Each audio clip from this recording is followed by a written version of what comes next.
সঙ্গীতা। আমার নতুন একটা ব্লগে তোমাদেরকে অনেক অনেক ওয়েলকাম আর ভালোবাসা। কেমন আছো তোমরা সবাই? আশা করছি ভালো আছো আর সুস্থ আছো। আমরাও না বেশ ভালো আছি। আর আজকের দিনটি হচ্ছে শুক্রবার, ঘড়িতে এখন বাজে ওই 7টা নাগাদ। তোমাদেরকে সাথে নিয়ে আজকে ব্লগটা এখান থেকে শুরু করছি। আই হোপ ব্লগটা তোমাদের একটু হলেও ভালো লাগবে। যথারীতি স্নান সেরে চলে এসেছি কিন্তু সোজা আগে রান্নাঘরে। এসেই আগে দুজনের চা বসিয়ে দিয়েছি, আর তোজোর কিন্তু ওইদিকে ওর হেলথ ড্রিঙ্কটাও বানিয়ে নিয়েছি। আর ওদিকে চা টা খেয়ে এবারে সোজা চলে এসেছি তোজোর টিফিনটা বানিয়ে নিতে। কালকে বিকালে না বানিয়েছিলাম একটু মোমো, তো অনেকগুলো মোমোই বানানো হয়েছিল, তো সেখান থেকে কয়েকটা মোমো ওরা বাঁচিয়ে রেখেছিল। ওইদিকে সকালে দুষ্টুকেও টিফিনে এরকম ফ্রাইড করে দিয়েছি মোমো, আর তোজোকেও এখন করে দিচ্ছি।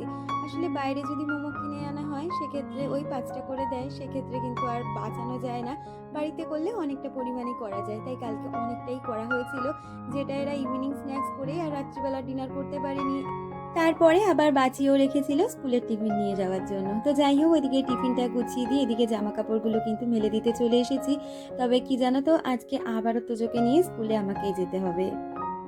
ওই যে কালকে গেছিলাম, তারপরে আজকে তো আবার তোজোর ডিমান্ড হয়েছে, মা তুমি চলো, আর হাজবেন্ড তো আছেই, তোমার পুজো দিতে হবে না, তুমিও চলো আমাদের সাথে। তো যাই হোক, ওইদিকে কাজ বাজ আজকে সেরকমটা কিছুই গুছিয়ে যেতে পারবো না, শুধু জামা কাপড়টা মেলে রেখে যাচ্ছি। কারণ ওয়েদারটা সকাল থেকে বেশ ভালো ছিল, সকাল থেকেই আজকে খুব সুন্দর রোদ উঠেছিল, তাই জন্য জামা কাপড়গুলো মেলে দিয়ে আর তারপরে তোজোকে দিতে গেছিলাম। আর তারপরে বাজার হাট করে এসেছি, তবে সেরকম আজকে খুব একটা বাজার হাট করিনি, সেটা তোমাদের সাথে পরে শেয়ার করছি। আর এদিকে দেখো, তোজোকে দিয়ে কিন্তু ফিরে এসেছি, আর ফিরে এসে আগে ঘরদোরগুলো গুছিয়ে নিচ্ছি। তোমরা তো জানোই, সকালবেলা যদি দুটো ঘর আমি গুছিয়ে নিতে পারি তাহলে কিন্তু অনেকটাই নিশ্চিন্ত হওয়া যায়, আর ঘর বাড়ি বেশ সুন্দর পরিষ্কারও থাকে। আর তারপরে তো রান্নাঘরে চলে গেলে রান্নাঘর থেকে দেরি করে ফিরলেও ঘরে কোনো সমস্যা থাকে না, কারণ আমার ঘরদোর তো একদমই পরিষ্কার রয়েছে। আর এই কটা জামা কাপড় এগুলো কালকেই না, ওই যখন বৃষ্টি হচ্ছিল দুষ্টু এদিকে জানলায় মেলে দিয়েছিল, তবে খুব একটা মানে শুকিয়েছে সেটাও না, আবার খুব ভেজা আছে সেটাও না, হালকা হালকা ভিজে আছে, মানে এখনকার জামা কাপড় যেরকম হয় আর কি, একটু স্যাঁত স্যাঁতে টাইপের। তাই জন্য আবারও করে ওইটা মেলে দিলাম, আর এদিকে বিছানাটাকেও গুছিয়ে নিচ্ছি। আমাকে আগের দিনের ভিডিওতে সুতপা কমেন্ট করেছিলে, তুমি লিখেছিলে আজও খুব ভালো লাগলো ভিডিওটা, লাভ ইউ দি ভাই, লাভ ইউ ডিয়ার, এইভাবে তোমরা আমার পাশে সবসময় থেকো। আর আমাকে হারি গৌড় চ্যানেল থেকে আমাকে কমেন্ট করেছিল, সে লিখেছিল তোমার ব্লগ খুব ভালো লাগলো, thank you so much dear, এইভাবে তোমরা আমার পাশে সবসময় থেকো। আর আমার রিয়া বান্ধবী কমেন্ট করেছে, সে লিখেছে ভিডিওটা খুব সুন্দর হয়েছে, সাথে রান্নাগুলো অসাধারণ, তুমি খুব লক্ষ্মী বউ। জানি না গো কতটা লক্ষ্মী বউ, তবে সত্যি কথা বলতে সংসারটা ভালোবাসি, আর ভালোবেসে সংসারটা করি, আর ভালোবাসার সাথে সংসারটাকে সুন্দরভাবে গুছিয়ে রাখার চেষ্টা করি। আসলে দেখবে, আমরা যেই কাজই করি না কেন সেটা যদি আমরা একটু ভালোবাসার সাথে করি, সেই কাজটা কিন্তু সত্যিই খুব সুন্দর হয়। আর সত্যি কথা বলতে সংসার করতে আমার তো ভীষণ ভালো লাগে, তাই এই কাজটা মন দিয়েই করার চেষ্টা করি। তো যাই হোক, গল্প করতে করতে এদিকে বিছানাপত্র সমস্তটাকে সুন্দরভাবে গুছিয়ে নিয়েছি, সাথে এদিকে বিছানাটাকে কিন্তু লাস্টে ঝেড়েও নিচ্ছি। আর তারপরে যেই চাদর টাদরগুলো থাকে ওগুলোই ওয়ার্ড্রপে ঢুকিয়ে দিয়ে তারপরে কিন্তু ওই ঘরটাও গুছিয়ে নেব। আসলে দুটো ঘর গুছিয়ে নিলে আমার অন্তত ঘরের দিকটা একদম পরিষ্কার পরিচ্ছন্ন আর শান্তিও থাকে। আর এই তো দেখো, যেরকম বললাম সেরকম কাজ করলাম। ওইদিকে কিন্তু হাজব্যান্ড এসে যথারীতি স্নানে চলে গেছে, আর সে পুজোটাও সেরে নিচ্ছে। আর আমার এদিকে ঘর বাড়ি যে সমস্ত কাজ আছে সেই কাজগুলোই করে নিচ্ছি। আজকে জানো তো, এই সমস্ত কাজ করে আজকে এক পদই রান্না করব প্রথমের দিকে ভেবেছিলাম, সেই কারণে রান্নাঘরে কিন্তু একটু আজকে ধীরে ধীরেই ঢুকেছি। এদিকে ঘরদোর পরিষ্কার করে ভাবলাম আগে টিফিনটা করে নিই, হাজবেন্ড বেরিয়ে গেলে আগে আমার ভিডিও যে ভয়েস ওভারের কাজটা থাকে সেটা করে তারপরে রান্নার কাজে হাত দেবো। তো সেই রকমই চিন্তা করেছিলাম, তবে ভয়েস ওভারের কাজ শেষ করে ভাবলাম ফ্রিজে একটু কুমড়ো ছিল, কুমড়ো ভাজবো। ওটা কাটতে কাটতে দেখলাম আজকে আমার ননদ এসছে।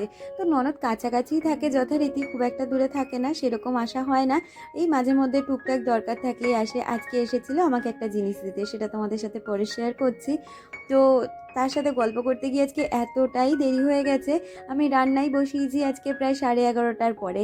আর তোমরা তো জানোই আমি সব প্রতিদিনের কাজগুলো একটা নির্দিষ্ট সময়ে করে ফেলি, আর সময়ের কাজ যদি আমার একটু এদিক ওদিক হয়, সত্যি কথা বলতে না, মানসিক কোনো শান্তি তো থাকেই না, আর মাথার মধ্যে না খুব একটা অস্বস্তি ফিল হয় যে কতক্ষণে আমি কাজগুলো কমপ্লিট করব। তো যাই হোক, কথা বলতে বলতে আমি কিন্তু এই ঘরে সেই জামা কাপড়গুলো ছিল কালকে, সেগুলোকে ভাঁজ করে নিয়েছি। আর কয়েকটা জামা কাপড় আধ ভেজা ছিল, সেগুলোকে আবারও করে বাইরে মেলে দিয়ে এসেছি। আর তারপরে বিছানাটাকে সুন্দরভাবে ঝেড়ে নিচ্ছি। আমাকে পায়েল কমেন্ট করেছিলে, সে লিখেছিলে, তোমার ভিডিও দেখে সংসার কিভাবে পরিপাটি করা যায় সেটা প্রতিনিয়ত শিখে চলছি। সংসারের লক্ষ্মীশ্রী কীভাবে বজায় থাকে ওই টিপসগুলো মেনে চলার চেষ্টা করি। এরকমভাবেই ভিডিও দিতে থাকো। তোমরা খুব ভালো থেকো, সুস্থ থেকো। তুমিও খুব ভালো থেকো, সুস্থ থেকো, আর আমার পাশে সবসময় এইভাবেই থেকো। দেখো, আমি আমার সংসারটাকে যবে থেকে নিজের করতে পেরেছি, আর যবে থেকে নিজের ওপর সংসারের সমস্ত দায়িত্ব এসেছে, আমি তো একদিনে সমস্তটা পারিনি। আস্তে আস্তে অনেক দিনেই আমি এগুলো শিখেছি, আর সেগুলোই হয়তো তোমাদের সাথে প্রতিনিয়ত শেয়ার করার চেষ্টা করি। 10 বছর হয়তো সংসার করছি, তবে 10 বছর কিন্তু আমি সংসার করা শিখিনি। ওই যে তোমাদের বলেছি না, সংসারের দায়িত্বটা এক একজন মানুষ এক এক রকমভাবে পায়। কেউ হয়তো হট করে পায়, আবার কেউ হয়তো কোনো শাশুড়ি হয়তো তাকে হাতে ধরে শিখিয়ে দিয়ে যায়। তো সেক্ষেত্রে বলতে পারো আমি কিন্তু হট করেই পেয়েছি, আমাকে হাতে ধরে শেখানোর মতন কেউ ছিল না। তাই জন্য অনেক ভুল ভ্রান্তি প্রথম থেকে করে গেছি।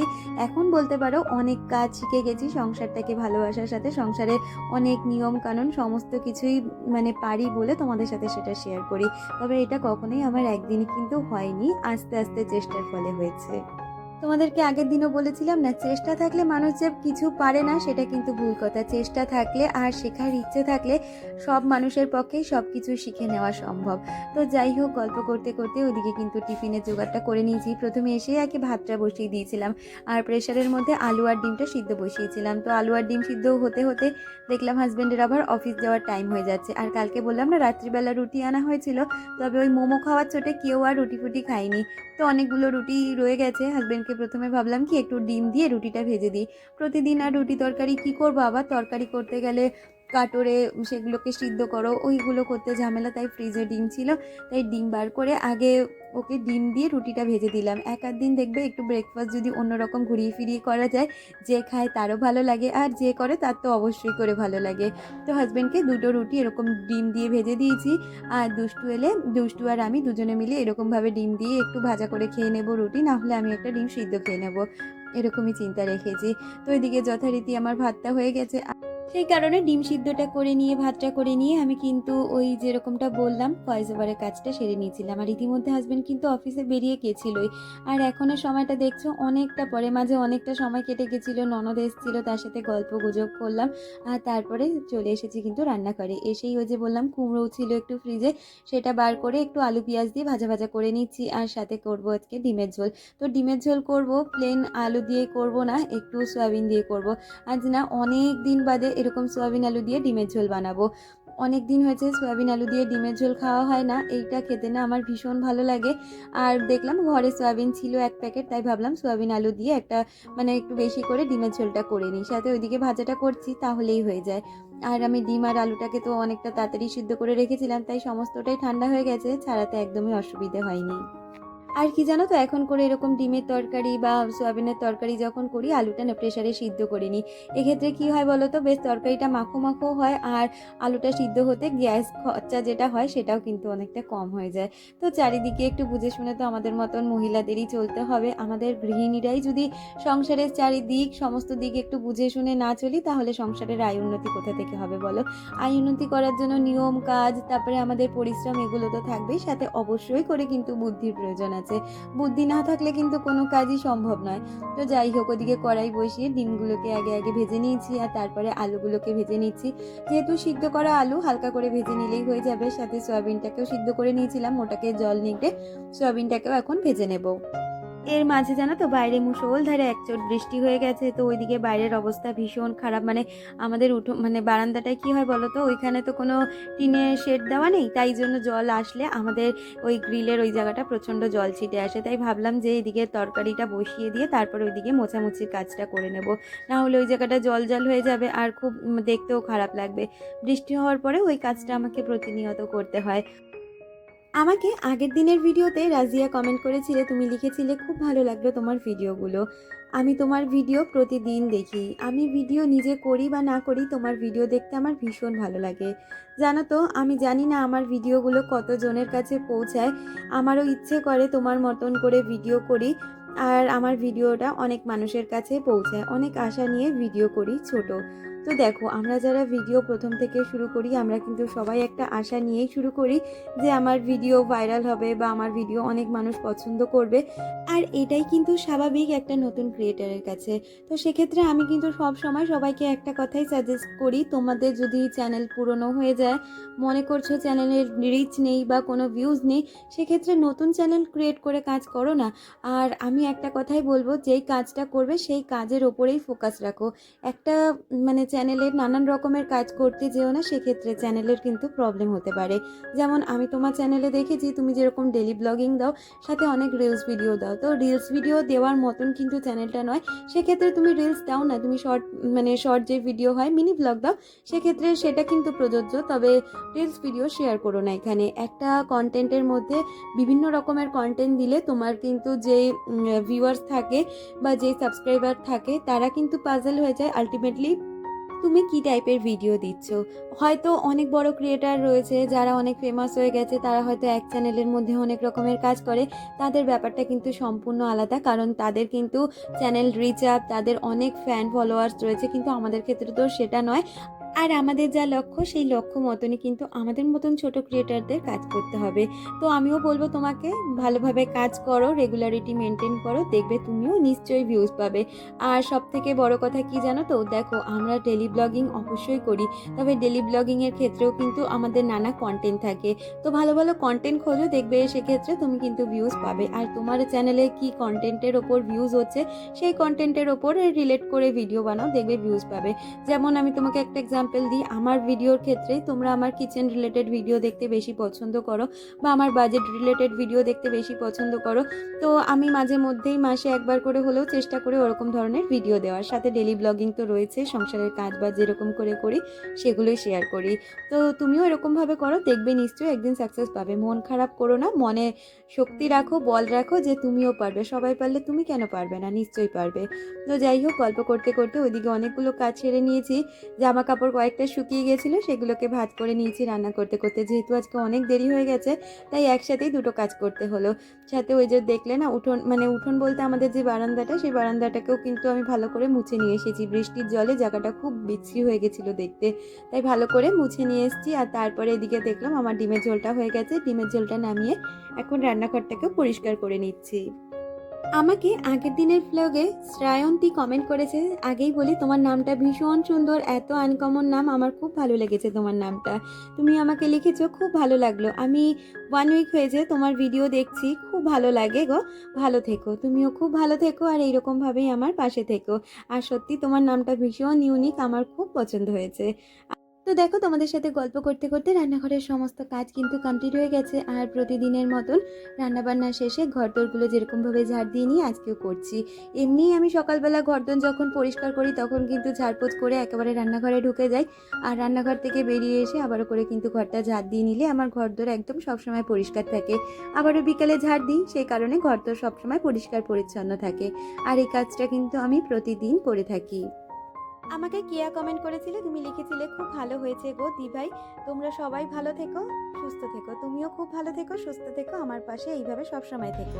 তো বন্ধুরা, যেমনটা দেখতে পেলে আর কি, আজকে না অনেক দেরি হয়ে গেছে সমস্ত কাজবাজ সারতে।